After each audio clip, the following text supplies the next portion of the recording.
Did you know that, as we age, we sometimes adopt habits that quietly change the way people perceive us? These are things we don't even notice we're doing, but others do. Today, I'll reveal 6 of the ugliest things we do as we get older that almost nobody talks about. Stick around until the end. These insights might just help you grow older with grace and confidence. As we age, our bodies change in ways that can make maintaining hygiene more challenging, but also more important. For instance, our skin becomes thinner and drier, which means it needs more frequent moisturizing to stay healthy and prevent itchiness or cracking. But let's be honest, sometimes it's easy to skip that extra step, especially when we're tired or pressed for time. Then there's dental hygiene. Did you know that as you get older, gum health becomes even more critical? Neglecting things like daily flossing can lead to gum disease, which not only affects your smile but can also impact your overall health. Yet it's so easy to shrug off that 5-minute habit after dinner. And let's not forget about areas that often get overlooked, like behind the ears, under fingernails, or the backs of our knees. With less mobility, we sometimes miss these spots in our routines. Additionally, we might not notice subtle changes in our body odor as our sense of smell fades. It's not uncommon, but that doesn't mean we should ignore it. Regularly washing areas prone to sweat and wearing fresh clothes daily can make a big difference. To counter this, make hygiene adjustments a part of your daily life. For example, place lotion next to your toothbrush so it's easy to remember, or invest in tools like long-handled sponges for hard-to-reach areas. For dental care, consider using a water flosser or an electric toothbrush with a timer to make the process easier and more effective. Even these small steps can ensure you look and feel your best, which is the foundation of presenting yourself confidently to others. Getting older comes with challenges. It's natural to want to talk about them, whether it's a new ache, tension with family, or worries about the future. Sharing can help lighten the emotional burden, but here's the problem. We can unintentionally overwhelm others with too much negativity. Think about it. How often have you started talking about your day only to realize, 5 minutes in, that you've been listing frustrations without taking a breath? The truth is, most people, especially younger family members, don't always know how to respond. They might feel helpless or even avoid conversations altogether because they don't want to be weighed down. That doesn't mean your feelings aren't valid. It just means the way you share them matters. One way to shift this habit is to start conversations with gratitude or positivity before diving into concerns. For instance, instead of jumping into complaints about your health, you could say, "I'm really thankful for how supportive my family has been lately. By the way, I did have a bit of a hard time with my back yesterday. Do you have a moment to chat about that?" Framing it this way makes others more receptive and keeps the relationship balanced. Also, consider setting boundaries for yourself.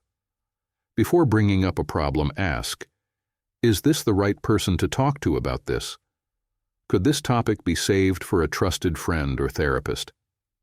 Remember, not every thought needs to be spoken, and you'll often find that keeping certain struggles private can help preserve your dignity and peace of mind. For moments when you do need an outlet, journaling can be a fantastic way to process your thoughts. It allows you to express yourself fully without burdening others.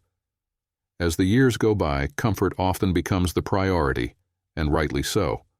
After all, nobody wants to squeeze into tight clothes or endure painful shoes just to follow trends. But there's a fine line between prioritizing comfort and losing touch with how our appearance impacts how we feel and how others perceive us. When we opt for clothing that's overly baggy, worn out, or stained, it sends a message, whether we realize it or not, that we've stopped caring about ourselves. It's not about impressing others. It's about taking pride in how we present ourselves to the world. Your style is part of your identity, and keeping it sharp helps preserve your sense of self, no matter your age. Here's an example. You might think sticking to muted colors or oversized garments is the way to go because they're safe. But did you know that wearing clothes with structure or vibrant tones can make you look and feel more energized and approachable? Something as simple as a bright scarf, a well-tailored blazer, or a great pair of sneakers can instantly upgrade your look without sacrificing comfort. There's no need to buy expensive designer outfits or spend hours shopping. Focus on essentials. Clean, well-fitted basics that you can pair with a statement accessory or two. Go through your closet and remove items that are overly faded, torn, or shapeless. Keeping a few timeless, polished pieces within reach will help you feel more put together, even on casual days. Remember, you're never too old to embrace style as a form of self-expression. By prioritizing clothes that fit well and reflect your personality, you tell the world, and yourself, that you still value the person staring back at you in the mirror. It's so easy to slip into this habit without even realizing it. You're sitting around the table, and someone younger mentions a challenge they're facing. Before you know it, you've said something like, "Well, back in my day, we didn't have it so easy." Sound familiar? While the intention might be harmless or even nostalgic, these comments can come across as dismissive of the experiences of younger generations. Here's the thing. Times have changed, and so have the challenges people face. Sure, they may have conveniences like smartphones and technology, but they're also dealing with pressures we never had to think about. Social media, skyrocketing housing prices, and career uncertainty, to name a few. When we brush off their struggles, it creates a disconnect and often resentment. Instead, try leading with curiosity. Ask them about their experiences without comparing them to your own. For example, if your granddaughter mentions feeling stressed about her job, resist the urge to say, "That's nothing. I used to work double shifts." Instead, ask questions like, "What's the toughest part of your job?" Or, "How do you manage the stress?" Showing genuine interest builds bridges rather than walls. Another pitfall to avoid is giving out advice when it's not asked for. Sometimes younger people just want to share their feelings without getting a lecture in return. By simply listening and validating what they're going through, you'll earn their trust and respect. And when they do want advice, they'll be more likely to come to you for it. The key is balance. Share your wisdom and stories, but do it with humility and empathy. Celebrate the successes of younger generations rather than focusing on how different their lives are from yours. When you shift your perspective in this way, you open the door to stronger, more meaningful connections. As we get older, patience sometimes wears thin, and that's perfectly understandable. Life has thrown us enough challenges, and it can feel exhausting to deal with the smaller inconveniences of daily life. But here's the catch. Reacting emotionally to every little thing can make you seem irritable or worse, unapproachable to those around you. Think about it. Have you ever found yourself snapping at a loved one over a minor mishap, like misplacing your glasses? Or maybe you've gotten frustrated at a slow server at a restaurant or someone driving too slowly in front of you. While these actions might feel justified in the moment, they can leave a lasting impression on others. Over time, people might start seeing you as difficult to be around rather than the warm, wise individual you truly are. To combat this, try practicing mindfulness, a skill that allows you to create space between a triggering situation and your reaction to it. When you feel your frustration bubbling up, take a deep breath. Literally count to 5 as you inhale, and then to 5 as you exhale. That small pause can be enough to prevent an emotional outburst. Another helpful strategy is reframing your thoughts. Instead of focusing on how annoyed you are about a long line at the grocery store, think of it as an opportunity to practice patience or even strike up a conversation with someone nearby. Not only does this help you stay calm, but it can also make your day brighter. If you find emotional reactivity becoming a recurring challenge, take some time to reflect on potential triggers. Are you more irritable when you're tired, hungry, or stressed? If so, addressing those root causes, whether it's getting more rest, eating regular meals, or finding ways to manage stress, can have a big impact. Remember, calmness isn't just about keeping the peace, it's about being in control of your own emotions. By cultivating that inner calm, you project the wisdom and grace that truly define aging beautifully. One of the sneakiest things about aging is how easy it is to let go of the little things that keep us healthy and vibrant.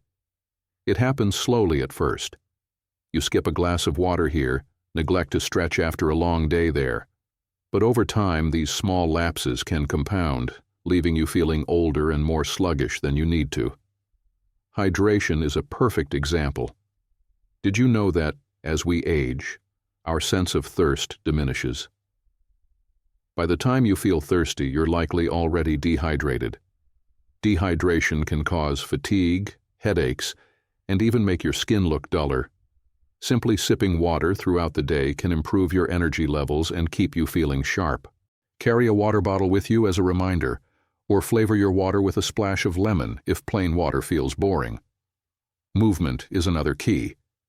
Many of us fall into the trap of thinking we're too old to stay active, but the truth is, regular movement, whether it's gentle stretching, walking, or even dancing in your living room, keeps your joints limber, improves circulation, and can do wonders for your mood. You don't need to run marathons. Just 15 to 20 minutes a day of consistent activity can make all the difference. Then there's the matter of sleep. With age, it's common to struggle with falling or staying asleep, but that doesn't mean you should accept poor sleep as the norm. A nighttime routine, like turning off screens an hour before bed or sipping a calming tea, can improve the quality of your rest and help your body rejuvenate. Lastly, don't forget mental self-care. It's just as important as physical upkeep. Engaging in activities that stimulate your brain, like crossword puzzles, reading, or learning something new, can keep you mentally sharp and ward off cognitive decline. By keeping self-care a priority, you'll not only feel better, but also inspire those around you to take care of themselves too. Remember, aging is a privilege, and staying committed to self-care ensures that you can fully enjoy it. Here's the beautiful thing. All of these ugly habits can be turned around with small, intentional choices. Growing older doesn't mean fading into the background. It's an opportunity to shine even brighter. Want more tips like this?